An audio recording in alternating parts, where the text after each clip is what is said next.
Isang magandang umaga na naman po sa inyong lahat. Narito po tayong muli sa ating pagbubulay-bulay ng salita ng Panginoon.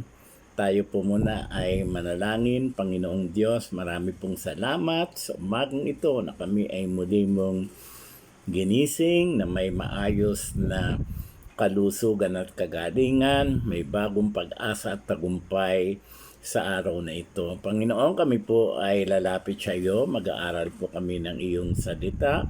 Gabayan mo kami at hayaan mo, Panginoon, na ang banal mong Espiritu ang siyang magbigay sa amin ng malinaw na kapahayagan sa salita mo. Salamat po, in Jesus' name.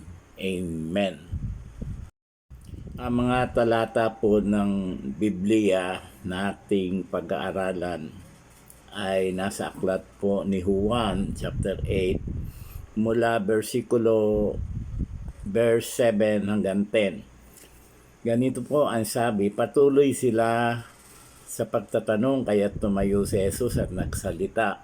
Ang sino man sa inyo na walang kasalanan ang siyang maunang bumato sa kanya at muli siyang yumuko at sumulat sa lupa.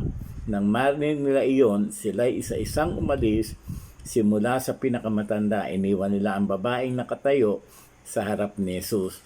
Tumayo si Jesus at tinanong ang babae, nasaan na sila? Wala bang humatol sa iyo? Purihin po ang Panginoon sa kanya pong salita na ating pong binasa. Sa atin pong pag-aaral ngayon ng salita ng Panginoon, meron lang po tayong isang tanong. May nagpahiya na ba sa iyo? Or may tao na bang nagpahiya sa iyo? Meron pong kwento, malaswa ang pananamit ng isang bisita sa simbahan. Isa siyang babae na nagbebenta ng aliw at inimbitahan siya ni Margie upang dumalo kahit walang pumapansin sa kasuotan niya. Mayat mayay hinihila niyang pababa ang napakaikli niyang palda o kaya'y humahalikip upang matakpan ang sarili. Hindi siya mapakali sa kanyang upuan. Giniginaw ka, gamitin mo itong balabal ko, ang sabi ni Margie, para mawala ang pansin sa suot niya. Maraming tao na ang nailapit ni Margie kay Jesus. Iniimbitahan niya sila sa simbahan at tinutulungang mapalagay ang loob at maging komportable, kaya't nahihikayat sila sa magandang balita. At dahil sa kagandahang ugali ni Margie, tinatrato niya kasi ang lahat ng may dangal o respeto at paggalang. Ngunit sa mga talata na ating binasa, baligtad naman ang asal ng mga pinuno ng simbahan sa babaeng nangangalunya sa aklat ni Juan. Kinalakad nila ang babae sa harap ni Kristo. Ngunit sila ang pinagbalingan ni Jesus hanggat isa-isa silang umalis nang lumisan na ang lahat. Walang husgang nagtanong si Jesus, babae, nasaan na sila? May humatol ba sa iyo? Wala po, sagot niya. Hindi rin kita hahatulan. Maaari ka nang umalis, pero wag ka nang muling magkakasala. So dito makita natin na ang tunay na pag-ibig ay may paggalang, may respeto.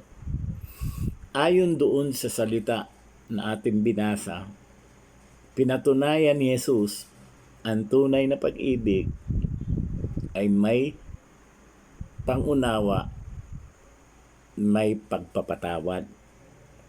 Kaya nga yung babaeng nahuling nangangalunya na dinala sa kanya, sabi niya hindi niya siya hinusgahan.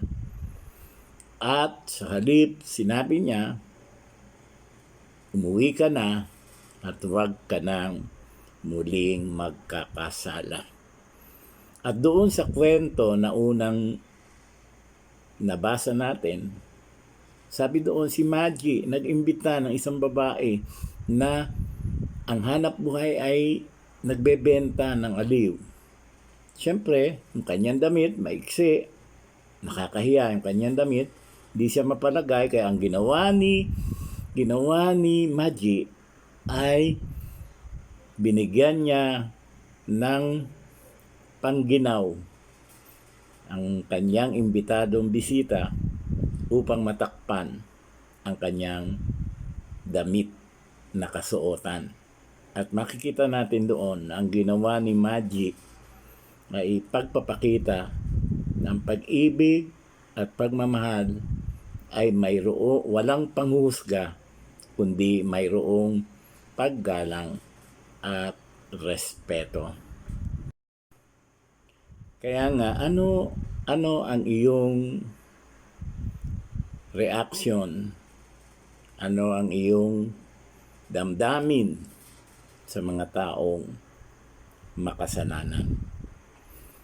Marami pong salamat, Panginoon, sa araw at oras na ito na kami ay nakapagbulay. Salamat po, Panginoon, at pinakita mo po sa amin at itinuro na ang pag-ibig ay nagbibigay respeto at paggalang sa aming kapwa higit sa lahat. Hindi po kami humuhusga.